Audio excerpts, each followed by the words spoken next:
everyone, Shirley here. We have been hearing about CMMC certification requirements for years. These requirements have changed and been delayed many times, resulting in a crying wolf syndrome. My name is Shirley Collier. I'm a serial entrepreneur and founder and CEO of Scale to Market and host of the Growth Masters Federal Podcast. Today, we're discussing one of the things that government contractors must do to win DoD contracts. The Department of Defense is no longer crying wolf. They are now requiring contractors to have various levels of CMMC certifications to submit a compliant bid. Today's discussion is not about the technical aspects of certification. It's about the leadership perspective on CMMC certifications that is necessary for businesses to win federal contracts going forward.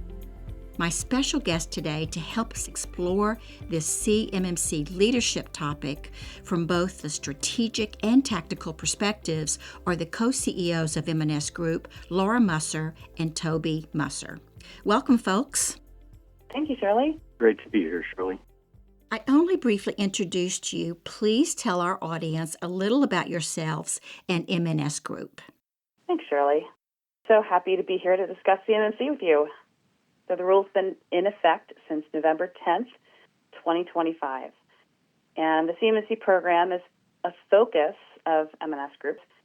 We're headquartered here in Harford County, Maryland, which is home of Aberdeen Proving Ground. And the warfighter is our literal neighbor. While we don't dress in fatigues here at M&S Group, we do serve as technology and cybersecurity resources to businesses that do support the Department of Defense. We've made it our mission to support the warfighter in our capacity as a C3PAO to provide CMMC Level 2 assessments, and we also assisted businesses to manage their technology and compliance requirements that allow them to get compliant, get assessed, and stay compliant so they can win contracts and keep doing the good work that they're busy with. As a small business owner myself, I have a great passion for the success of these small businesses, and they are responsible for the success of our great nation and enjoy supporting them as they do so. Toby, what would you add? Well, Shirley, ultimately, our why is protecting the warfighter. They're out there risking their lives so that we can sit here and talk about how to run our businesses. And we want to make sure that they're healthy and safe and that every business is running wisely and protecting their information and ultimately complying with their commitments to the government. As a defense contractor ourselves, we eat the soup we sell, and we understand what everybody's going through. Thank you, Toby. Let's begin with some basic terminology, processes, and timeframes for those in our audience who may be relatively new to understanding CMMC requirements. Sure. CMMC is a validation program. It's created to safeguard the warfighter in the interest of the United States by securing sensitive data entrusted to the contractors. Contractors are busy, and for various reasons, controls weren't put in place. The DoD assessed that and realized there needed to be a program that was ongoing to help contractors stay compliant. So this assessment program was started so that every 3 years, each contractor that has sensitive data will either self-assess or get an assessment from a C3PAO and report into SPURS that they are compliant and they're keeping track of all the things they need to do. The idea is that the certified environment is secure and will protect the sensitive data shared by the DoD or created on behalf of the DoD. The framework that CMMC references is something called NIST SB 800-171, and NIST stands for the National Institute of Standards and Technology. It is a U.S. federal agency that operates under the Department of Commerce. NIST develops widely adopted standards across many industries, from cybersecurity to manufacturing to your gas pump when you're filling the tank. So what's included in this program? Security and organizational protocols like identifying users, defining policies and procedures on how you carry out hiring and security functions, physical security, operational security. Are you training your staff on how to handle CUI or the sensitive information? And are you reviewing your physical controls on a regular basis on your job sites? Does your information system meet the requirements with proper configurations that are monitored and updated? These are just some of the things. These requirements for DoD contractors are not new. Laura, so what has changed recently? You're right. It's not new. However, there has been some clarity on flow-down requirements. For instance, if a prime handles CUI and they share it with a subcontractor, the subcontractor will need to prove that their organization is capable of protecting that data as well. And there's been some clarity given on assessment details. That would be to assessors like us on how to do the assessments, as well as there's been some clarifying on interpretation of some of the wording in the various rules. And I understand that there is new terminology that contractors should be aware of. What are those? The ecosystem is new, so there are some new terms for all of us.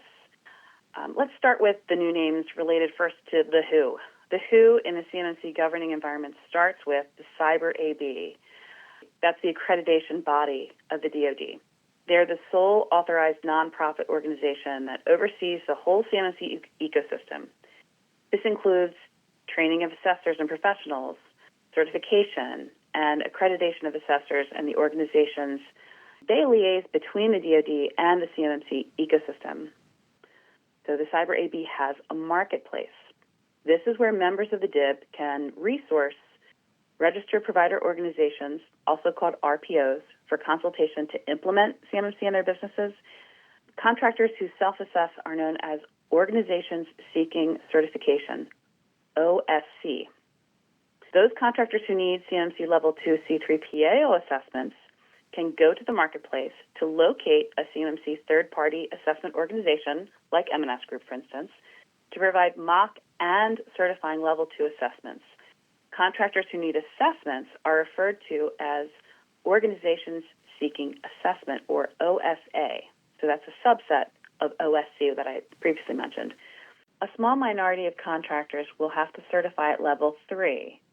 They will first undergo a C3PAO Level 2 assessment, then DIDCAP will provide a Level 3 assessment in order to be eligible for them to win those Level 3 contracts. So that takes me to timing. With the finalization of the rules that comprise the CMMC program, there's a phased rollout where all contracts will require contract awardees to meet Level 1, 2, or 3 requirements in order to win the contracts and do business with the DoD. In about 3 years, all contracts will contain CMMC language. And this year, there are largely self-attestation requirements. But don't be fooled, the DoD is allowed to include any level of CMMC requirements as they see fit. Thank you for that update, Laura. Our topic today is leadership.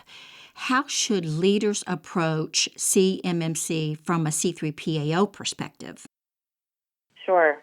First, leaders need to understand that the CMMC name, the Cybersecurity Maturity Model Certification, maybe isn't the most accurate name. So CMMC is not just cybersecurity with technical configurations that maybe the IT company resource can take care of.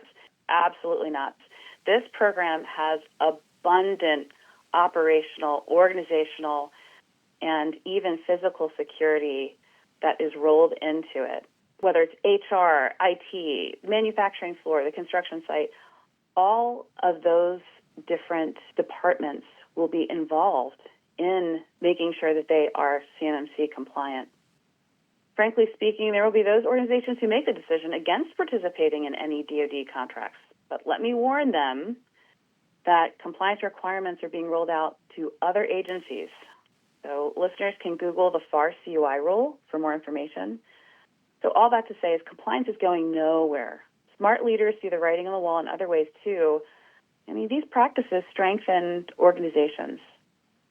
For instance, there are clear roles and defined practices. And in this age of cybersecurity incidents, no one wants to make the news for a security breach. So my advice, buckle up. Leaders need to be prepared to take a deep dive into their organization to see where they land against the CMMC bar. I agree. So what are the steps that you recommend for DoD contractors to get ahead of this requirement? Most importantly, rally the troops. Appoint a compliance owner within your organization, even if you outsource help to get compliant. Next, learn how CUI flows or will flow in your organization. Where is it stored? Who touches it? Leaders should work with their technical resources to see what controls are already in place in their information environment, and that'll help them to understand any gaps that may exist.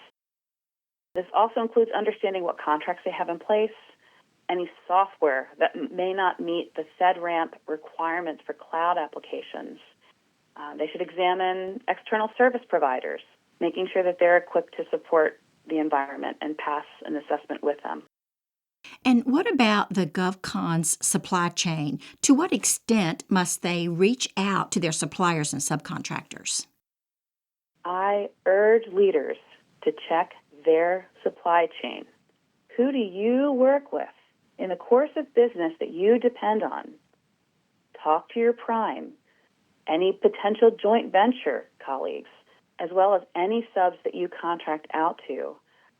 Are they in a strong organizational and security position that will allow you to work with them on future contracts? Ask if they've made any inroads into CMMC. This will give you some very good insight into their operational maturity. Can they scale if you scale? And it'll also let you know a little bit about their philosophy on cybersecurity. For instance, can they prove that they can keep the sensitive data that you share with them secure? And ultimately, will they remain in the DIB? If not, you better get networking now to find replacements for them before it's too late. That's really a critical point, Laura. I would imagine also that timing is critical given that it takes so much time to implement CMMC. It really does, and really underestimated for certain. So first, determine what DoD contracts are coming up for renewal. And of course, there may be other contracts that your colleagues may be asking you to bid on with them. When will they be awarded? And at what level will you need to certify? Consider that it typically takes between 6 to 18 months to truly implement CMMC. Yes, it can be shortened, but with abundant resources. So that brings me to forecasting your spend. There are likely changes you're going to need to make to your infrastructure and new licensing that will impact your bottom line in addition to any assessment costs. C3POs, the organizations that administer the assessments, they're busy. Schedules are full. I recommend getting on a C3PAO schedule now if you need an assessment within the next 6 months. Regarding scheduling your assessment, consider, do you have any mergers or acquisitions that could potentially trigger a new assessment? Also consider that the assessment process is spread over several weeks, not just one. So, Laura, what is your advice to small GovCon CEOs who want to plan for 5 to 10 years out and a possible exit at that time? Well, I frequently hear that leaders have received advice to start with level 1 and then move on to level 2. So this is a misstep. For leaders who want to plan that far out and then an exit, they want to see the whole picture of what's involved in implementing level 2. That gives them the ability to plan their spend, allocate their staff and future staffing resources. Their vision and business musts should guide the implementation. After all, the business needs to function while implementing compliance. Many small government contractors have limited staff, of course. What are your recommendations in that case? Planning to pass takes intentionality and resources. Outside support may be in order.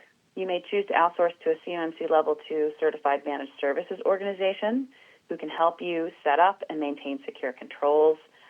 Perhaps you engage a compliance consultant to provide some accountability to your internal team as they work to implement the controls.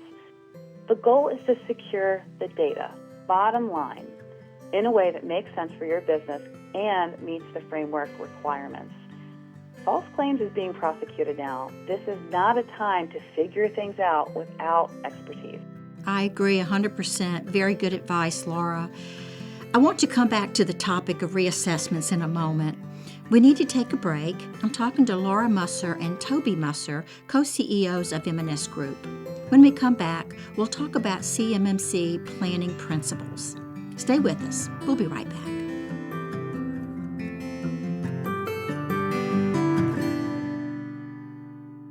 Shirley Collier, President and founder of Scale to Market, is your host for this Growth Masters Federal presentation.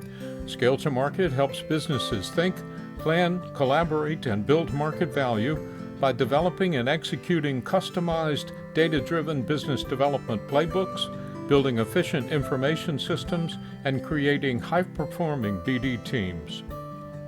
Utilizing the proprietary Davy Business Development Growth Framework, Scale to Market partners with business owners and executives to increase their company's value by achieving profitable and sustainable growth in the federal marketplace.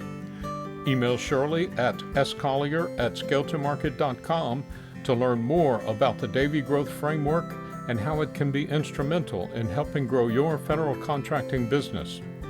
Back now to Shirley's conversation with Laura and Toby Musser, co-CEOs of M&S Group, one of the fewer than 60 authorized C3PAO CMMC assessment and certification companies, as they focus on the role that leadership plays in meeting emerging security requirements and winning contracts. Welcome back. Before the break, we were discussing what small businesses should do with limited resources. Now let's discuss the big picture. Toby, planning is what CEOs do. CMMC is not the only program required of defense contractors, right? Surely it's a great point. Defense contractors have to take into consideration things such as DFARS 7012 C through G requirements, which are separate from CMMC. They have to consider FedRAMP in their software stack and whether they have FedRAMP moderate. There's ISO certifications, CMMI, ITAR, EAR, a number of different things all intersect in this area. Many contractors confuse ITAR with CMMC. Can you explain the difference? Sure, I'll go into it a bit here. An ITAR compliant solution doesn't necessarily mean that you are meeting the ITAR requirements. It just means it's part of an ITAR program. In the same way that a CMMC solution or product doesn't meet the CMMC requirements. Usually 60-70% of the work is in documents, policies, procedures, and people have to demonstrate both that aspect as well as operational demonstration of the knowledge. Many times CMMC has brought to light that the ITAR program is missing its manager and isn't operating the way it needs to. There's some collision. ITAR, CMMC, EAR, these have different purposes, different functions. ITAR is about export controls and in its simplest form, controlling things that go boom. I know that's an oversimplification, but CMMC's focus is protecting information flow and where the information goes and where it rests for the defense industrial base. But both require tight access controls. They require personal vetting, encryption, incident reporting. ITAR goes further with citizenship requirements and other licensing checks that you need to do. What about the ISO certification, Toby? There's also confusion about the purpose of that certification. Sure, they have some different purposes, and it's related to program alignment. As well, ISO and NIST are analogs to each other. ISO is the international standards, NIST is the United States. For instance, ISO 27001's framework aligns with about 60% of the CMMC requirements, giving companies a great head start on documentation, risk management, continual improvement, change control, all those types of items. ISO 9001 focuses on quality management systems that can help embed compliance into SOPs rather than sort of add-on activity. Really, the takeaway is your organization, if it's pursuing ISO certification, it's all spending money in the right direction, and it's additive. It moves you towards CMMC compliance. If you're going to do more than one framework, you may be able to do them in parallel since there's so much overlap. Thank you, Toby, for that clarification. Laura, you mentioned the need to time your CMMC assessment to avoid a reassessment. So what can trigger a reassessment? Sure. There are a few things, and some are nuanced. So you want to plan when your assessment takes place carefully. Major system changes, like changing your CRM, or perhaps your external service provider changes. and much of your information environment will need to move and be supported elsewhere. This is a big deal in CMMC land. Lots of external service providers basically lease part of their systems out. So what happens if something goes sideways with their business? Yours could be impacted too. So you want to plan where your environment is going to be so that you do not trigger a reassessment if something happens. We know that many GovCons feature M&A in their future as part of their growth strategy. If that features in your 3-year plan and you have M&A as a key component, there are a few things to keep in mind. Will the combined organization operate entirely within your system? If your system's certified, consider adding users from the merging organization instead of triggering a reassessment by combining all of your systems together, which would be considered a major change. Alternately, you can plan for distinctions between the companies. Each keep their own systems so as not to trigger a reassessment. If you're really on it, merge before your assessment. Get your systems all together before you pay for and undergo a certification. And by the way, we see the companies who have their Level 2 certification as very attractive to investors. That's a good point. Toby, what other leadership recommendations do you have? Well, surely leaders should really approach CMMC as an organizational initiative. This is not just an IT project. You have to have the right people at the table and the right people in the right seats. So start by forming a cross-functional team. As we talked about earlier, IT, HR, legal, contracts, especially operations, so that every part of the business owns its role in compliance. When the assessment happens, people in these departments will have to answer the questions that are applicable to them, and they'll need to have muscle memory. You need to have CMMC be part of your daily workflow. Think of how you'll embed security requirements into daily things that you do, vendor management, employee onboarding, employee training. You have to have repetitive training and keep records that you continue to do that training. All of these things are really critical to a successful CMMC program in the long run. Be sure to delegate and make sure that teams have the money and the resources, they know their budget, authority to act, and keep leadership engaged through regular progress reviews. Those leaders are going to be personally, legally responsible for what they sign off on. They're going to want to know what the team's doing. Security awareness training, critical part. You have to do it annually.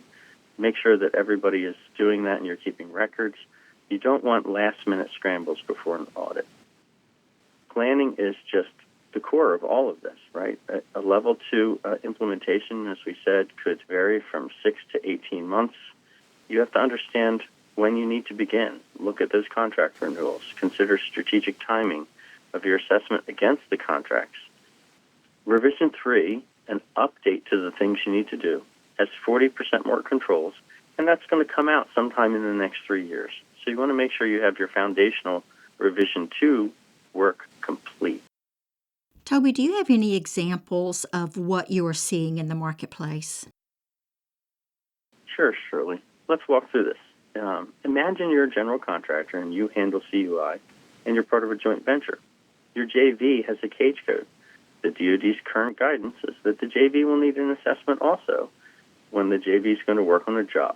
So you have to coordinate with additional contractors. You have to have all the subs who specialize. Say, for instance, you're building a skiff and somebody is an interior architect and you have electricians. You have to make sure that any CUI that they receive is going into a trusted system with its own certification. And as they share downstream as well, that the contract requirements require them to vet any of their subs. Basically, the GC just can't share CUI wherever they want. A sub that does not have a certification won't be able to be used, so you may need to find a new supplier, and that could take some time. Thank you, Toby. The federal government, starting with the Department of Defense, is serious about protecting CUI. There are new government entities, processes, and accreditation levels, and they are now required in many cases in order to submit compliant bids.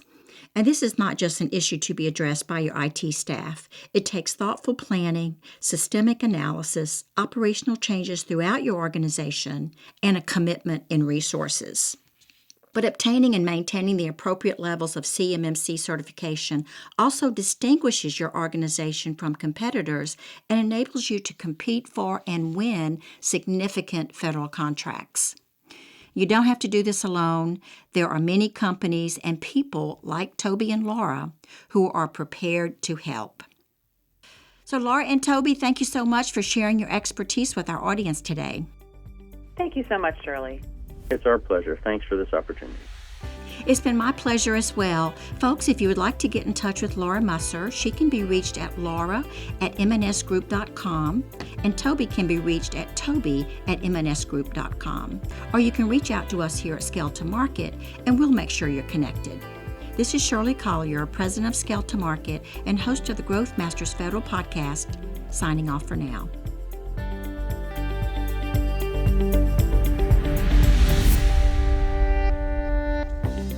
As we close, I want to thank you for joining us today and encourage you to connect with me on LinkedIn and visit our website, that's scaletomarket.com with the number 2 in the middle, where you will find a link to our webcast on the Scale to Market YouTube channel, along with our Growth Masters Federal podcast, white papers, my blog, and other links and resources. While there, please leave us a comment or suggestion so we can stay focused on what's important to you. Thanks again for listening, and we'll see you next time.